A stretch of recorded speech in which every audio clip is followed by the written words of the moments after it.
El 16 de junio de 1945, Estados Unidos se comprometió, mediante la firma de la Carta de las Naciones Unidas, que entró en vigor el 24 de octubre de 1945, a descolonizar sus territorios, tal como le indicaba el artículo 73, capítulo 11 de dicha carta.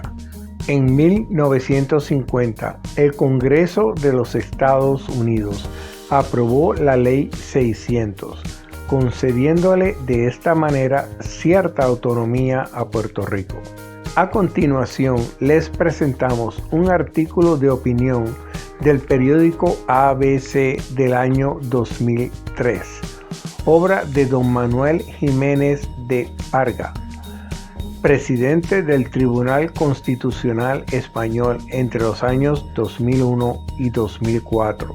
Algunos jueces y profesores universitarios estaban satisfechos con la situación alcanzada el 6 de febrero de 1952 en la convención reunida en el Capitolio.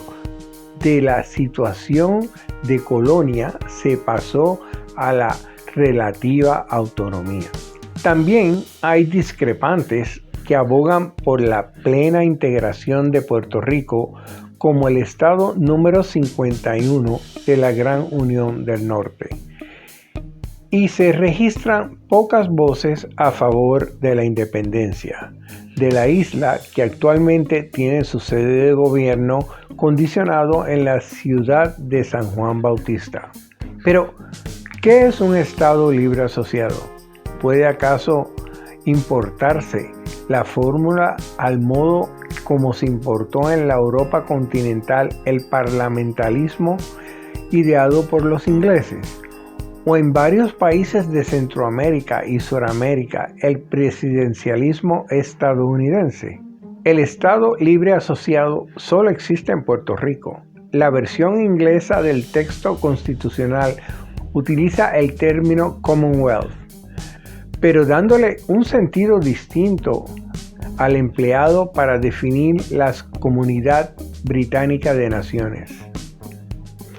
Se trata, en pocas palabras, de un tipo de organización singular, rara, que ofrece dificultades para ser encajado en las calificaciones habituales de la ciencia política. Así lo consideró desde el primer momento Francisco Ayala, escritor que se trasladó en los años 50 a Puerto Rico, dando clases en la Facultad de Derecho de la Universidad de Puerto Rico.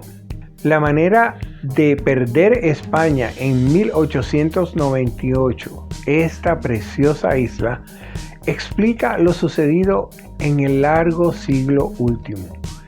Y es que, como recuerda Antonio Fernández Isern, presidente de la Asamblea Constituyente, Cuba dejó de ser española porque así lo quisieron los cubanos. Puerto Rico, en cambio, dejó de ser español sin proponérselo, por decisión ajena, sin la menor consideración a su voluntad, que nunca se consultó. Del torbellino espiritual que conmovió el alma puertorriqueña en aquellos días, quedan hondas huellas todavía.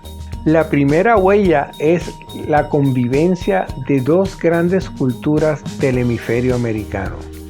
Como se proclama en el preámbulo de la Constitución de 1952, el idioma español no solo ha resistido, sino que ha sido fortalecido de los intentos norteamericanos para implantar el inglés como vehículo de un cambio cultural en Puerto Rico. El español es el idioma del hogar, de la religión, de las cosas íntimas y queridas.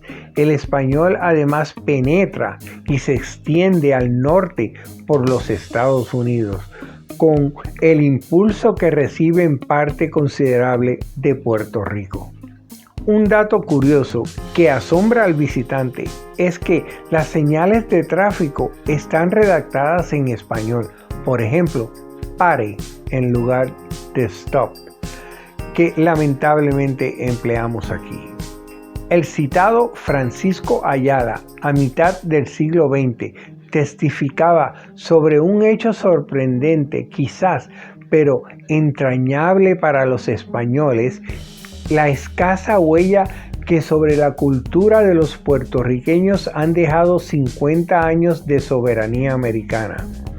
Y esto, prosigue Ayala, a pesar de las ilusiones que se hicieron los primeros comisionados de educación, uno de los cuales informaba que las celebraciones patrióticas y los discursos habían contribuido mucho a la americanización. No consiguieron eliminar las raíces hispánicas en el momento de aprobar la Constitución de 1952 y todavía no lo han conseguido.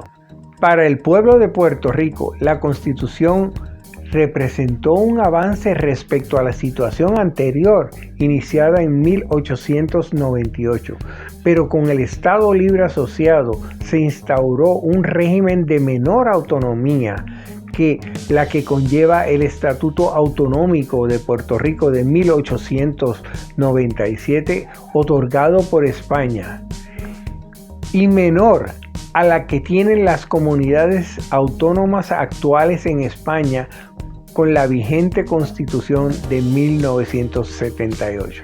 El sistema autonómico de 1897, donde se acuña por primera vez la autonomía, establecía un sistema parlamentario en la isla que se reconocían competencias que superan lo que hoy en día es un régimen federal.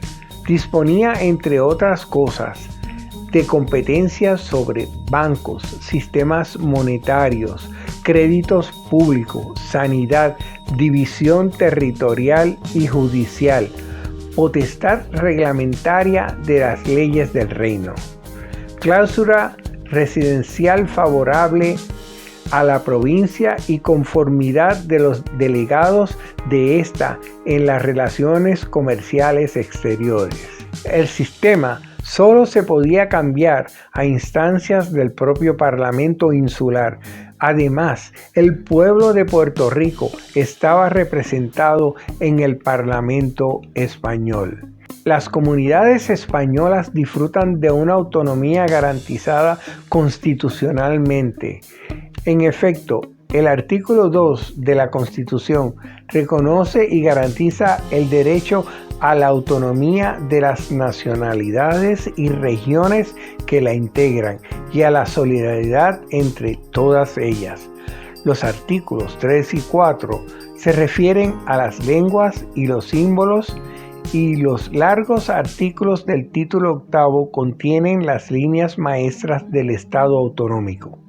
La Constitución es rígida y su cumplimiento por su parte del Estado viene garantizado por el Tribunal Constitucional.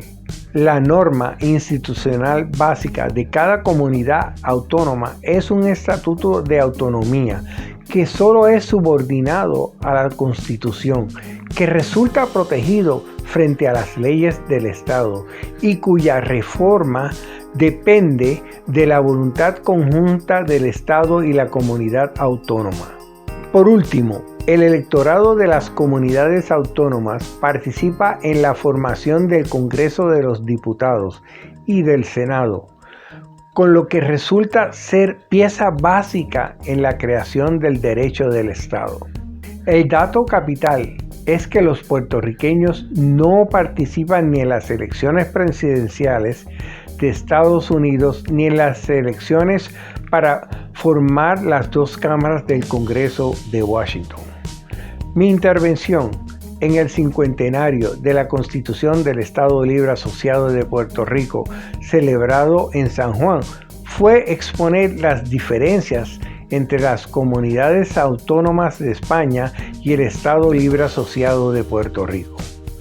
Me pareció que era mi deber subrayar ante las más altas autoridades de gobierno y de la judicatura, además de ante notables profesores de derecho, que nuestras comunidades autónomas gozan de más competencias, que el Estado Libre Asociado.